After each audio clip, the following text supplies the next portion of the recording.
Hello everyone, this is Keshav Kumar Singh and welcome back to the fourth chapter of this series. So, as you may have seen in the earlier episodes about the revelation of my preparation last year from adrenaline to procrastination to decline.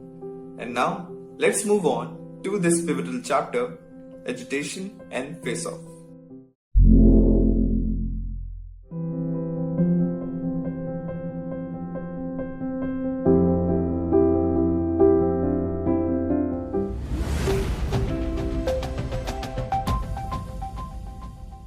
For the past year at Inside IIM, we have been conducting one-on-one career coaching sessions as counsel, short domain-specific courses as masterclasses, and university-affiliated certificate programs.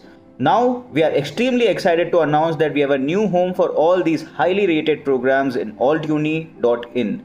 So, if you are looking to earn a high salary, get a promotion, switch jobs, click on the link in the description or just visit altuni.in.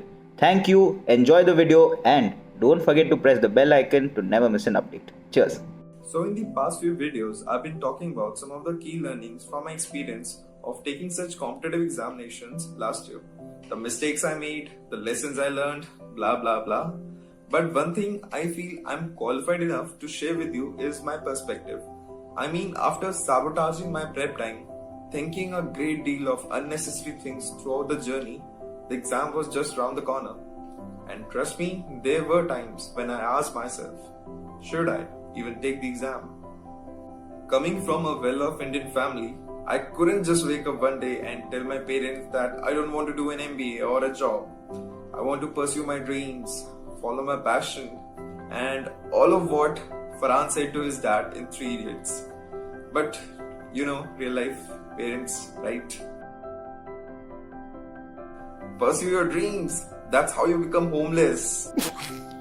That's probably is the favorite dialogue of many parents in this country.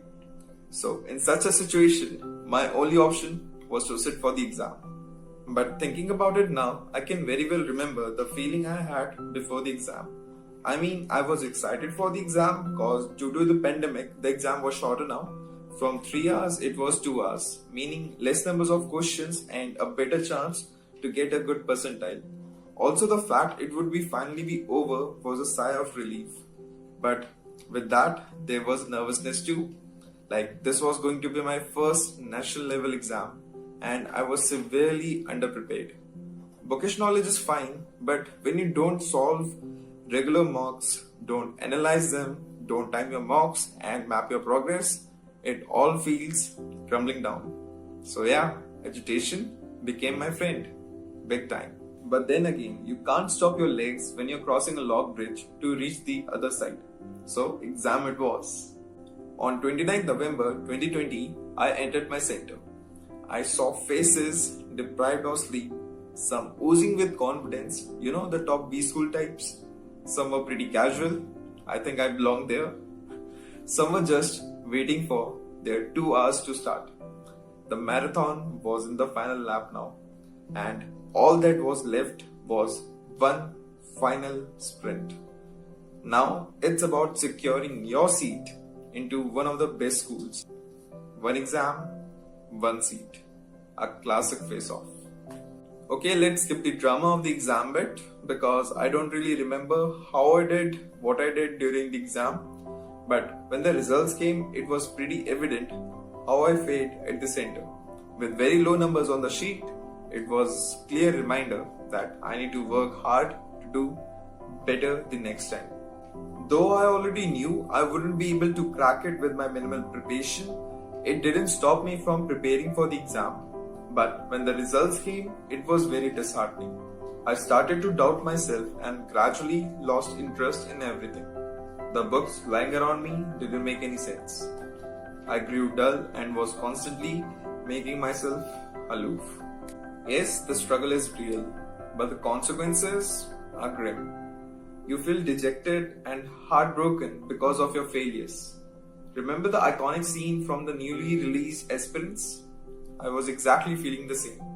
I was sad about something that happened due to my lack of preparation time. I gradually came to terms with it. I realized that it was not entirely my fault and I need to collect myself together. So I did. Because Armstrong. A Master in Business Administration or MBA is itself a brand, and this brand is available for everyone.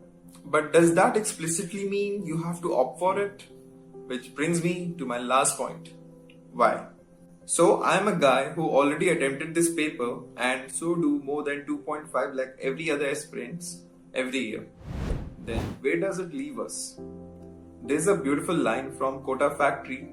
At least I consider it to be beautiful. Children leave Kota in 2 years, but Kota doesn't leave them for years. It leaves you with jealousy and self-doubt. This line is actually meant for anyone who dreams of their favorite things but couldn't get through. That's why every interviewer asks why MBA.